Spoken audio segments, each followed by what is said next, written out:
রাজনীতি খুনিদের রাজনীতি এই বাংলাদেশে আর কোনোদিন হবে না। স্বৈরাচার আওয়ামী লীগকে দেশের মাটিতে আর কখনো রাজনীতি করতে দেওয়া হবে না বলে মন্তব্য করেছেন বিএনপি চেয়ারপারসন বেগম খালেদা জিয়ার উপদেষ্টা আমানুল্লাহ আমান। শুক্রবার দুপুরে শহীদ রাষ্ট্রপতি জিয়াউর রহমানের ৪৪তম শাহাদত বার্ষিকী উপলক্ষে সাভারের তেঁতুলঝোড়, ভাকুরতা ও আমিনবাজার ইউনিয়ন বিএনপির উদ্যোগে আলোচনা সভা ও দোয়া মাহফিলে যোগ দিয়ে তিনি একথা জানান। বিএনপি চেয়ারপারসন বেগম খালেদা জিয়ার উপদেষ্টা আমানুল্লাহ আমান এ সময় আরও বলেন, বিএনপি আগামীতে ক্ষমতায় আসলে দেশের মানুষের ভাগ্য উন্নয়নে কাজ করবে। অন্তর্বর্তীকালীন সরকার দ্রুত দেশে জাতীয় নির্বাচন দিয়ে দেশের মানুষের আশা আকাঙ্ক্ষা পূরণ করবে জানিয়ে তিনি আরও বলেন, বিএনপিতে চাঁদাবাজ সন্ত্রাসীদের কোনো জায়গা নেই।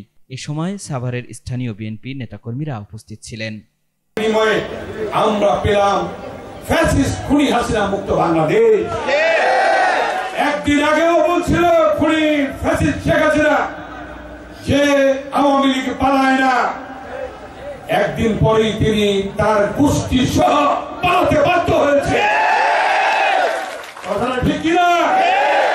আজকে সেই ফ্যাসিস্ট খুনি শেখ হাসিনা বাংলাদেশে নেই, ভারতে পলায়ন করেছে। আজকে আপনারা জানেন যে সেই শেখ হাসিনার এবং আওয়ামী লীগের রাজনীতি সরকার নিষিদ্ধ ঘোষণা করেছে। আওয়ামী লীগের রাজনীতি খুনিদের রাজনীতি এই বাংলাদেশে আর কোনোদিন হবে না।